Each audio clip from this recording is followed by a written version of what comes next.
नमस्कार दोस्तों, स्वागत है आपका आपके भक्ति भजन चैनल में। आज एक नई वीडियो के साथ हम आपको बताएंगे कि हनुमान चालीसा का पाठ कैसे करना चाहिए, क्या करना चाहिए, क्या विधि विधान होने चाहिए, क्या भोग होना चाहिए, कितनी बार हनुमान चालीसा का पाठ करना चाहिए जिससे हनुमान चालीसा का फल आपको प्राप्त हो सके।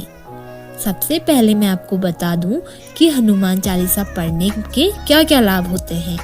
जब आप हनुमान चालीसा का पाठ करते हैं तो आपको क्या क्या चीज प्राप्त होती है। देखिए, जब आप हनुमान चालीसा का पाठ शुरू करते हैं, जैसे मैं आपको आगे बताऊंगी, तो उस पाठ को करने के बाद आपके घर में जितने भी भूत प्रेत की जितनी भी बाधाएं होती हैं, वह सभी बाधाएं धीरे धीरे प्रभावहीन होनी शुरू हो जाती हैं। प्रभावहीन का मतलब होता है कि उसमें जो शक्ति थी, जिस शक्ति से वह अपना प्रभाव दिखा रहे थे, नकारात्मक प्रभाव वह आपके ऊपर, आपके घर के ऊपर दिख रहे थे, वो प्रभाव धीरे धीरे शून्य होने शुरू हो जाते हैं। और एक समय ऐसा आता है जब वह नकारात्मक शक्ति पूर्ण रूप से शक्तिहीन हो जाती है, यानी कि वह आपका किसी भी प्रकार से नुकसान नहीं कर पाती है और फिर वह नष्ट हो जाती है।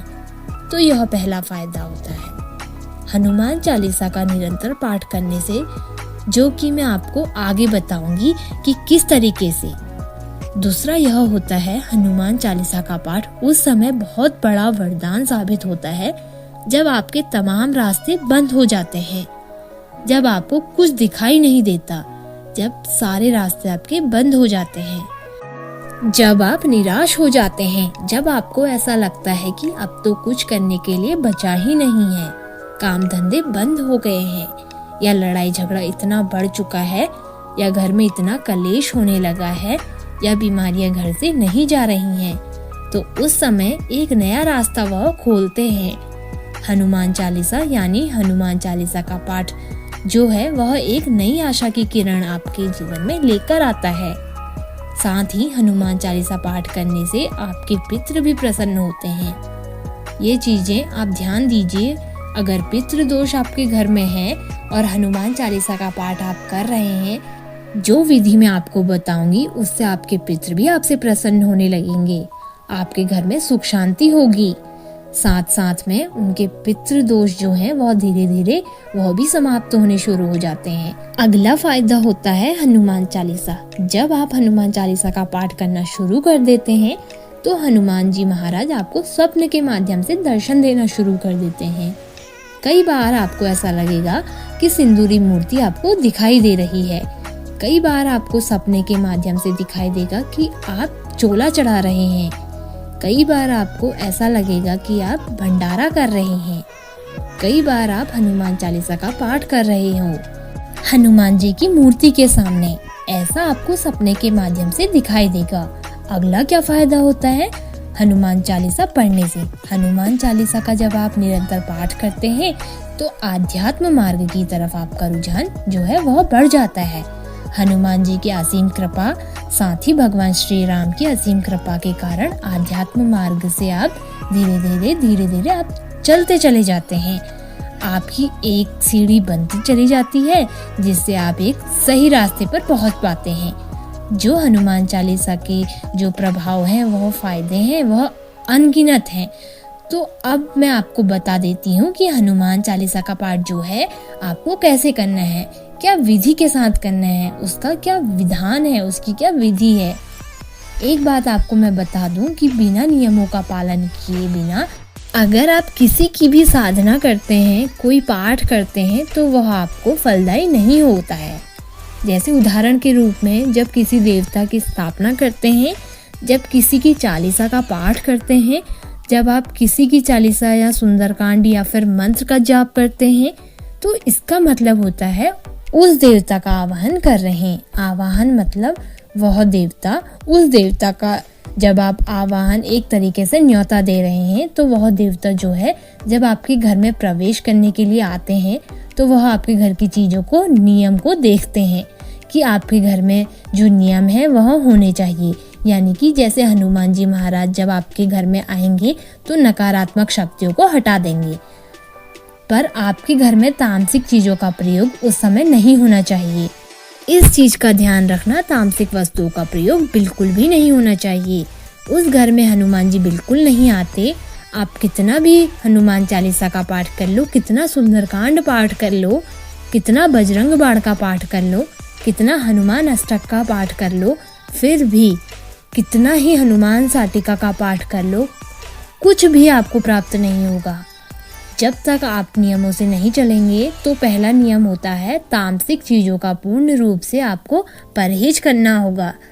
तब जाकर हनुमान जी आपके घर में प्रवेश करेंगे। क्योंकि हनुमान जी की सेवा आप कर रहे हैं तो उन्हीं के कदमों पर चलकर आपको उनकी सेवा की प्राप्ति होगी और श्री हनुमान जी की कृपा भी आप पर प्राप्त होगी। दूसरा नियम होता है, जब भी आप हनुमान चालीसा का पाठ करेंगे तो मंगलवार को तो कम से कम पूर्ण ब्रह्मचर्य आपको धारण करना है। आप वैसे तो और दिन आप मत कीजिए, मंगलवार के दिन और अगर शनिवार को हो सके तो और अच्छी बात है, आप ब्रह्मचर्य का पालन कीजिए। शारीरिक और मानसिक अन्य दिनों में आपको मानसिक रूप से भी पूर्ण ब्रह्मचर्य का पालन करना चाहिए।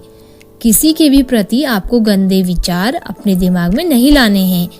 अब बात करते हैं कि हनुमान चालीसा का पाठ आपको कैसे करना है। देखिए, हनुमान चालीसा का पाठ शुरू कर सकते हैं शुक्ल पक्ष के मंगलवार को या किसी भी मंगलवार को आप हनुमान चालीसा का पाठ शुरू कर सकते हैं। हनुमान चालीसा का कभी भी पाठ करें तो 3, 5, 7, 11, 21 इस प्रकार की संख्या से आपको हनुमान चालीसा का पाठ करना चाहिए। दूसरी बात, कभी भी हनुमान चालीसा का पाठ करें तो कोशिश करें कि एक समय पर करें, एक आसन पर बैठकर करें, यानी समय जो है वह एक होना चाहिए। जैसे सुबह 6 बजे करते हैं तो सुबह 6 बजे, उसके अगले दिन भी सुबह 6 बजे ही करना है और उसके अगले दिन भी सुबह 6 बजे ही करना है। एक समय आपको तय कर लेना है। अगर आप ऐसा करेंगे तो आपको प्रभाव जल्द ही देखने को मिलेंगे। और एक ही आसन पर आपको बैठकर करना है, ऐसा नहीं कि कोई दूसरा आसन ले लिया। आपको उस आसन को किसी अन्य व्यक्ति को भी नहीं बैठने देना है। आपको ऐसा नहीं करना चाहिए। आपको सिर्फ एक आसन लेना है और उस आसन को किसी और को नहीं बैठने को देना है। आप हनुमान चालीसा का पाठ शुरू करते हैं, उससे पहले 1 मीटर लाल कपड़ा, कोरा लाल कपड़ा जो इस्तेमाल पहले नहीं हुआ है, वह चौकी पर बिछाएं। वहां पर श्री राम दरबार की फोटो या हनुमान जी की वह फोटो जो आपको आशीर्वाद मुद्रा में दिखाई दे, वह फोटो आपको उस आसन पर लगानी है। वो फोटो आपको बिल्कुल नहीं लगानी है जैसे हनुमान जी लंका दहन कर रहे हैं या फिर श्री हनुमान जी लक्ष्मण और राम जी को अपने कंधे पर बिठाकर ले जा रहे हैं, तो इस तरीके की फोटो नहीं लगानी है। आशीर्वाद मुद्रा वाली फोटो आपको वहां पर स्थापित करनी है। उसके बाद आप जो कर सकते हैं वह कर दीजिए। मंदिर में जाकर हनुमान जी को चोला चढ़ा सकते हैं, घी या चमेली के तेल का दीपक जला सकते हैं, सिंदूर का चोला चढ़ा सकते हैं, कलावे की माला 11 बार गांठ लगाकर या 21 बार गांठ लगाकर, आपकी इच्छा है, 11 बार लगाइए, 21 बार लगाइए, 51 बार लगाइए। वह गांठ लगाकर उस माला को रख दीजिए और भगवान हनुमान जी को उस माला को हनुमान जी को पहनाइए। उससे हनुमान जी प्रसन्न होते हैं। और आप मंगलवार का व्रत भी आप धारण कर सकते हैं। मैं आपको बता रही हूँ कि इसमें से जो भी आप करना चाहे वह कर सकते हैं अपनी सुलभता के अनुसार। साथ ही मंगलवार को प्रसाद के रूप में बूंदी जरूर बांटिए। मंगलवार को जो भी प्रसाद है, बूंदी नहीं है तो कोई और प्रसाद आपके पास बने हुए हैं तो वह प्रसाद जरूर आपको बांटना है। दूसरी बात, उस समय जो आपने चौकी लगाई थी उस पर देसी घी के सीधे हाथ पर देसी घी का दीपक जलाना है। दीपक की बाती जो है वह कलावे की होनी चाहिए। कलावा जो आता है उसे मौली कहते हैं, उसकी होनी चाहिए। साथ ही गूगल की धूप आपको लगानी है। इसका पाठ अगर आप शाम को करेंगे तो बहुत अच्छी बात होगी। सूर्य ढलने के बाद इसका रिजल्ट जो है वह बहुत जल्दी आपको प्राप्त होता है। उससे पहले मैं आपको बता दूं, एक माला आपको श्री राम जय राम जय जय राम, श्री राम जय राम जय जय राम, श्री राम जय राम जय जय राम, श्री राम जय राम जय जय राम, या फिर इसकी नहीं करते तो फिर ओम राम रामाय नमः, ओम राम रामाय नमः, ओम राम रामाय नमः, ओम राम रामाय नमः।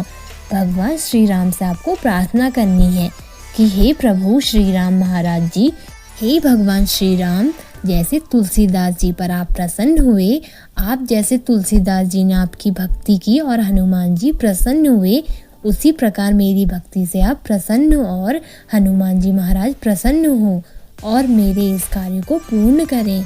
जो भी बाधाएं आपके घर में दिक्कत है उसको आपको बोलना है। इस प्रकार आपको एक माला का जप करने के बाद फिर आपको 3 बार या 5 बार या 7 बार या 9 बार या 21 बार इस तरीके से हनुमान चालीसा का पाठ करना है। 1 लोटा जल अपने पास रख लीजिए। जल रखने के बाद आपको उस जल के छींटे जो हैं पूरे घर में छिड़कने हैं, ताकि जो भी नकारात्मक शक्ति है वह आपके घर से निकल जाए, घर में सकारात्मक शक्तियों का वास हो। तो इस प्रकार से हनुमान जी महाराज वहाँ पर विराजमान होंगे और तमाम आपके संकटों को दूर करेंगे। तो इस प्रकार कीजिए हनुमान चालीसा का पाठ, जिससे हनुमान जी तुरंत आपसे प्रसन्न होंगे। आशा है यह जानकारी आपको पसंद आई होगी। अगर आप पहली बार हमारे भक्ति भजन चैनल पर आए हैं तो चैनल को सब्सक्राइब करें और अगर आपको यह वीडियो पसंद आती है तो लाइक कमेंट शेयर ज़रूर करें। धन्यवाद।